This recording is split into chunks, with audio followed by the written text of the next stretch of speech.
Papa Francisco é chamado de o Anticristo por alguns, o pior papa da história, e também o responsável de dividir a Igreja Católica.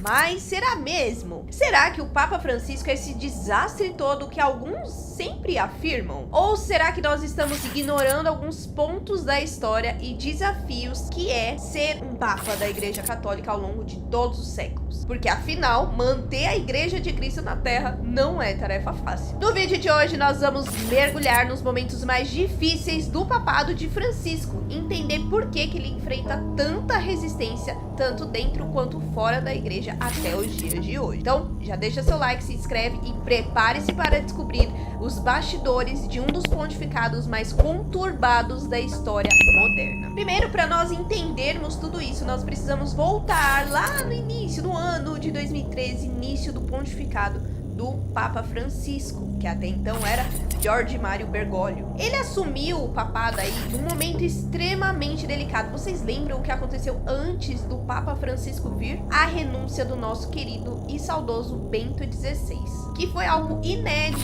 que não acontecia nos últimos 600 anos da igreja. A decisão do Bento XVI, causou uma grande indignação, perplexidade e inúmeras teorias da conspiração. Com certeza você lembra exatamente o que você estava fazendo no dia em que soube da renúncia do Papa Bento XVI, porque eu lembro. Muitos começaram a questionar naquela época se de fato Bento XVI queria renunciar ou se ele foi manipulado para isso, obrigado para isso. E aí surgiram inúmeras teorias da conspiração, como a famosa máfia de Galém, que logo nós falaremos aqui no canal também. Ou ainda que cardeais trabalharam para que um papa progressista viesse ao papado da Igreja Católica. Foi nesse contexto todo que o Papa Francisco foi eleito, em meio a esse clima de desconfiança, perplexidade, divisão e também de muita teoria da conspiração. E desde o início ele deixou muito claro aí que faria algumas mudanças profundas na estrutura da igreja, mas que nem todos iriam gostar dessa ideia. Lembrando que o Papa Bento XVI já vinha buscando fazer algumas mudanças, mas ele também estava encontrando resistências ao final do seu papado. E diante de toda essa resistência aí, e todo esse desejo do Papa Francisco em fazer reformas estruturais na Igreja Católica, houveram as primeiras resistências, diante de toda essa situação. Uma das suas primeiras ações como reforma da Cúria Romana foi no organismo administrativo em Roma, do Vaticano. E ele resistiu aí a cardeais e bispos que viam uma ameaça aos seus poderes, aos seus cargos e também a todos os seus privilégios. O Papa Francisco, ele promoveu uma maior transparência financeira, também diante de muitos escândalos que saíram, inclusive o Vatican Leaks, e criou aí órgãos, para combater a corrupção dentro do Vaticano, inclusive no Banco do Vaticano, que existiram muitas situações de corrupção nele também. O que gerou ainda mais atrito com algumas pessoas aí da cúpula romana, da Cúria Romana. E o momento mais crítico foi em 2015, quando saíram os documentos vazados no escândalo chamado Vatican Leaks 2, ou seja, houveram dois momentos na época de Bento XVI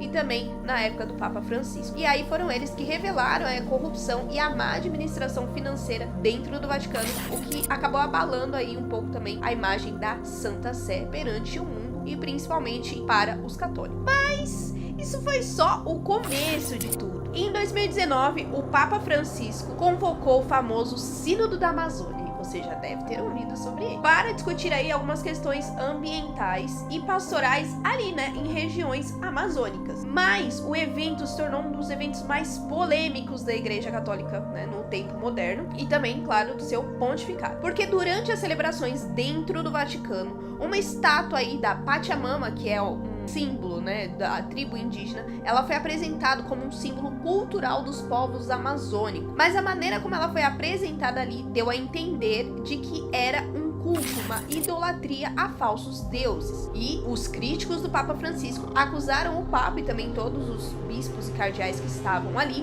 de permitir idolatria dentro da Igreja Católica. E alguns católicos mais radicais chegaram aí a jogar as estátuas da Pachamama, da famosa Pachamama, no rio Tibre, em protesto também.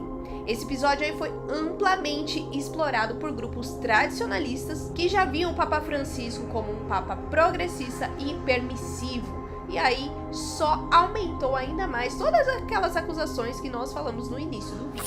Outro ponto também aí de um momento muito difícil do papado do Papa Francisco foram as dúbias dos cardeais em 2016 e também em 2023. O que são as dúbias, né? Elas são perguntas em que os cardeais fazem ao Papa Francisco para esclarecer alguns pontos doutrinários. Então, em 2016, 4 cardeais enviaram dúvidas questionando aí a exortação apostólica Amoris Laetitia, principalmente sobre a comunhão para os divorciados na nova união, né? O Papa Francisco nunca respondeu diretamente, o que gerou ainda mais polêmica em relação a esse assunto. Lembrando aí que a exortação apostólica Amoris Laetitia, ele fala sobre o acolhimento pastoral, sobre aqueles casais que têm situações irregulares no casamento, né, nas suas uniões. Então, acabou gerando alguns temas e discussões bem polêmicas na época. A dúbia de 2023, que também foi escrita pelos cardeais, normalmente sempre os mesmos cardeais, foram dúvidas enviadas por 5 cardeais abordando os temas como casais homossexuais e também a autoridade do Papa em alterar a doutrina moral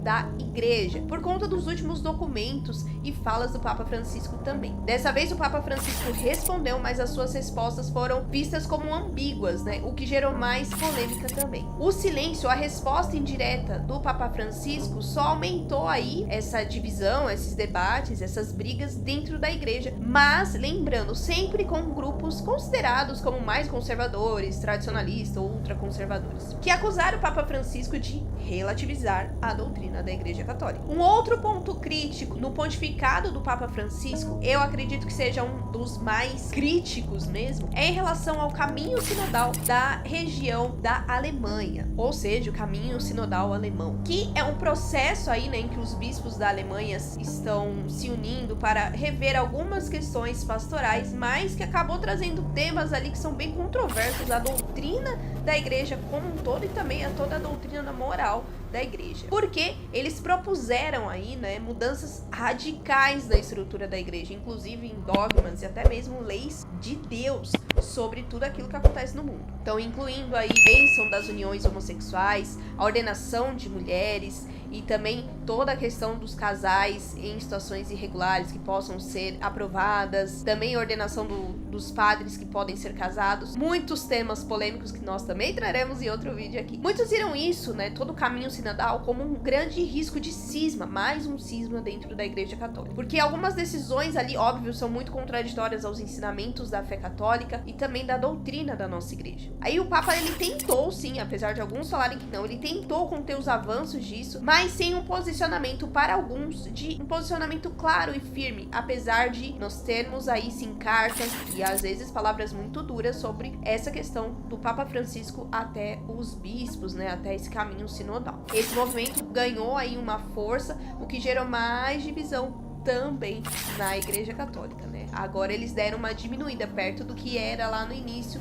deu uma boa diminuída, mas eles ainda são bem fortes e a Igreja tem todo um cuidado para que não aconteça um cisma novamente, né? Outro cisma diante de tantos que já ocorreram. E um dos últimos pontos aí foi durante a pandemia do Covid-19, onde o Papa Francisco, ele tomou algumas medidas drásticas aí, né? Até porque era algo totalmente inédito no mundo, nunca tínhamos passado por algo assim. Houve aí todo o fechamento de igrejas, a suspensão das missões públicas, né, para que houvesse todo esse cuidado. Isso gerou muitas críticas em relação à fé e a Igreja também sentiu muito que ela deveria ser mais ousada também na defesa dos sacramentos. Então, foi um momento de muita dúvida para todo mundo do que fazer, de como agir, tanto em relação à fé quanto também aos cuidados aí de toda a saúde e questão sanitária no mundo inteiro. E aí, por conta de tudo isso, nós temos a famosa, icônica imagem do Papa Francisco sozinho na Praça de São Pedro. Você lembra disso? Em meio a uma chuva, onde ele fez ali toda a sua reflexão sozinho na Praça de São Pedro. Eu tento imaginar o que o Papa Francisco sentiu neste dia. Aquele foi um momento que simbolizou muito tudo aquilo que o mundo estava passando e o momento de isolamento e sofrimento do qual todos estavam passando, não só os católicos também. Simbolizou também muitas outras coisas. Depois você deixa aqui nos comentários o que você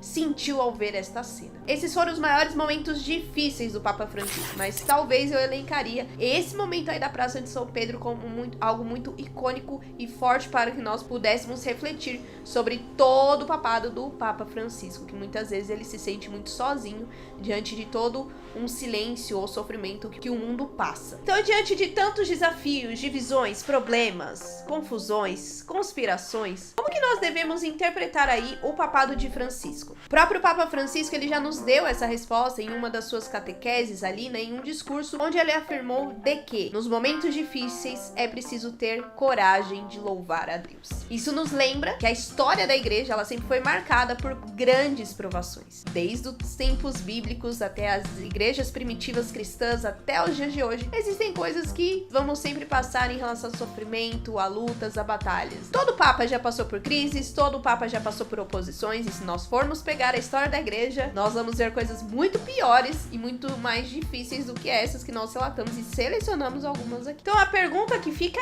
é: será que nós estamos realmente buscando enxergar a verdade dos fatos, ou nós estamos apenas reagindo de forma muito emocional ao momento que seja conturbado na história? Afinal, toda a história, seja da igreja ou não, tem seus momentos difíceis, crises, oposições, teorias da conspiração.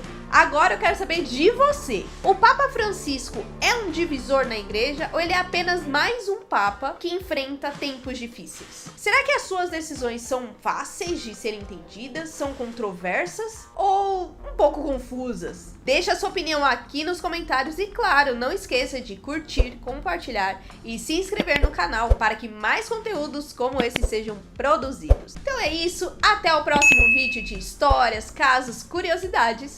Tchau!